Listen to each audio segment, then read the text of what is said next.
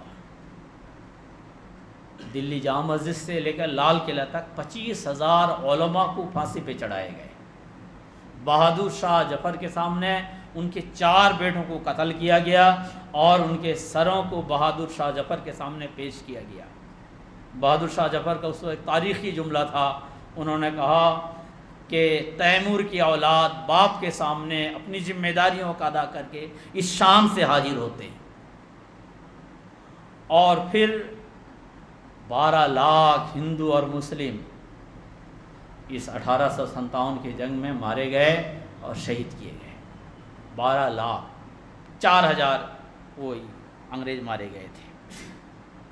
پھر 1857 کے بعد بہادر شاہ ظفر، ان کی 82 سال عمر تھی، ان پہ جھوٹ موٹ کا مقدمہ چلا گیا اور ان کو ہندوستان سے دور رنگون میں جو میانمار میں پڑتا ہے وہاں جلا وطن کر دیا گیا۔ بہت سارے مشہور علماء، علامہ فضل حق خیرآبادی، علامہ مفتی صدر الدین وردی اور بہت سارے ہیں، ایک نام نہیں ہزاروں نام ہیں، یہ سب یا تو روپوش ہو گئے یا ان کو پھانسی دیے گئے یا انڈومان کالا پانی کا ان کو سزا دیا گیا۔ یہ 1857 کی بات ہے، اور پھر 1947 تک بھگدڑ مچی رہی۔ یہ جو 1857 میں جو گدر مچا تھا، جو بغاوت ہوئی تھی، یہ اسی کی لو تھی جو جلتی رہی۔ اس میں بھی تاریخ میں آپ کہیں بھی پیچھے نہیں ہیں۔ اشفاق اللہ خان صاحب ایک نوجوان ہیں، وہ آزادی کے لیے لڑنے کے لیے سر پہ کفن باندھ کے کھڑے ہوتے ہیں، ان کے خلاف مقدمہ چلایا جاتا ہے، جج ان کو پھانسی کی سزا دیتا ہے۔ 27 سال کی عمر ہے اور یہ الہ آباد کا نوجوان ہے، پھانسی کے پندے کی طرف لے کے جایا جاتا ہے، وہ پھانسی کو دیکھ کر دہشت میں نہیں آتا، وہ پھانسی کے پندے کو چوم لیتا ہے، اور اس وقت جو اپنی زبان سے شعر گنگناتا ہے وہ کچھ اس طرح تھا: کچھ آرزو نہیں ہے، آرزو ہے تو یہ ہے، رکھ دے کوئی ذرا سی خاکے وطن کفن میں۔ آرزو، کچھ آرزو نہیں ہے، آرزو تو یہ ہے، رکھ دے کوئی ذرا سی خاکے وطن کفن میں۔ اشفاق اللہ صاحب 27 سال کی عمر اپنے ساتھیوں کے ساتھ شہید کر دیے گئے۔ مولانا ابوالکلام آزاد، مولانا محمد علی جوہر اور بہت سارے نام ہیں جنہوں نے گاندھی جی کے ساتھ مل کر، سبھاش چندر بوس کے ساتھ مل کر، نہرو جی کے ساتھ مل کر انہوں نے آزادی کی جنگ لڑی۔ بہت سارے مسلمان، ہوا کیا کہ پھر جنگ آزادی کے بعد ملک 2 ٹکڑوں میں بٹ گیا، پاکستان ایک ہو گیا، بنگلہ دیش پاکستانی کا حصہ تھا، بعد میں وہ بھی الگ ہو گیا۔ تو اس میں جو مسلم قائدین تھے ان کا نام عموماً نہیں آیا۔ دوسری بات، لائے کون؟ جب ہم ہی بھول جائیں گے تو لائے کون؟ آپ کو پتہ ہونا چاہیے، یہ جو مولانا ابوالکلام آزاد ہیں یہ سینئر ہیں، اور یہ جو پٹیل جی ہیں، نہرو جی ہیں، یہ سب جونیئر ہیں. صلاحیتوں میں، قابلیتوں میں یہ بندہ کسی سے کم نہیں. 10 سال تک انہوں نے کانگریس کی صدارت کی ہے، اور جتنے بھی بڑے بڑے فیصلے ہوئے ہیں انگریزوں کے ساتھ میٹنگ میں، گول میز میں، کانفرنس میں، سب کی صدارت مولانا کلام صاحب نے کی. اور مولانا کلام صاحب سب سے زیادہ مخالف تھے کہ بھارت 2 ٹکڑوں میں نہ بٹے، پاکستان نہ بٹے. اس کے سب سے بڑے مخالف تھے. آپ کو معلوم ہے نا، کانگریس وغیرہ کے بہت بڑے جب کوئی میٹنگ ہوتے ہیں تو اس میں ریزرویشن پاس ہوتا ہے، ویٹنگ ہوتی ہے. اس ویٹنگ میں گاندھی جی، پٹیل جی، نہرو جی پاکستان کے حق میں ہیں، اور ساورکر جی اور آپ کے مولانا ابوالکلام آزاد یہ مخالف میں ہیں. ووٹ ہے اور یہ اتہاس ہے. ہم اپنے بزرگوں کو بھول گئے، دوسروں نے ہمارے بزرگوں کو اپنے انداز میں پیش کیا. ہم کو چاہیے کہ ہم اپنے بزرگوں کو یاد رکھیں. ہماری قربانی اس ملک کے لیے کم نہیں، اور یہ وطن کسی اور کا نہیں، ہمارا بھی ہے. رسول اکرم صلی اللہ علیہ وآلہ وسلم جب مکہ چھوڑ رہے تھے ہجرت کی رات، تو آپ غار ثور سے جب نکلے مدینہ کی طرف چلے تو آپ نے کعبہ کی طرف منہ کیا اور فرمایا، اے مکہ تو مجھے بہت محترم ہے، بہت محبوب ہے. اگر تیرے بسنے والے مجھے نہ نکالتے تو میں ہرگز یہاں سے نہیں جاتا. وطن سے محبت کرنا یہ انسانی فطرت ہے. ایسا نہیں کہ قرآن سکھائے گا یا حدیث سکھائے گا تو مسلمان محبت کرے گا. نہیں، ہر مسلمان اپنے وطن سے محبت کرتا ہے. کبھی کبھی ایسا ہوتا ہے کہ کہیں نہ کہیں ہم کاہلی دکھاتے ہیں، سستی دکھاتے ہیں، جس کی وجہ سے دوسروں کو بولنے کا موقع ملتا ہے. لہذا جہاں پہ دکھاوا ہے، دکھانا پڑتا ہے، تو وہاں ہم کسی سے پیچھے نہ رہیں. جیسے ابھی ارباب حکومت کا ایک سوچنا یہ ہے کہ ہر طرف جو ہے جھنڈے لہرائے جائیں، تو ظاہر سی بات ہے ہم یہاں پیچھے نہ رہیں. ہم بھی بڑھ چڑھ کر اس میں ساتھ دیں، حصہ لیں، اور ہمارے بھی ہر گھر میں، ہر ادارے میں ہمارا ملک کا جھنڈا نظر آئے. تو ظاہر سی بات ہے کہ کوئی اگر شکوہ شکایت کرتا ہے تو کہیں نہ کہیں کوئی نہ کچھ کمی ہوتی ہے، اور یہ ہم نادانی میں یا پھر کاہلی میں دوسروں کو موقع دیتے ہیں. اس لیے اگر ارباب حکومت یہ چاہتی ہے تو پھر ہم کسی کو شکایت کا موقع نہ دیں، بھرپور جھنڈوں کا استعمال کریں. گھر میں ایک کی بجائے 4 جھنڈا لگائیں، کوئی دقت نہیں ہے، اس لیے کہ اس جھنڈا سے ہم کفن کی طرح محبت کرتے ہیں. اللہ عز و جل ہمیں ہمارے بزرگوں کے صلے پر، ہمارے بزرگوں پر خصوصی رحمت فرمائے کہ انہوں نے ہماری آزادی کے لیے قربانیاں دیں، اور ہمیں بھی دین و ملت کے لیے کام کرنے کی توفیق عطا فرمائے.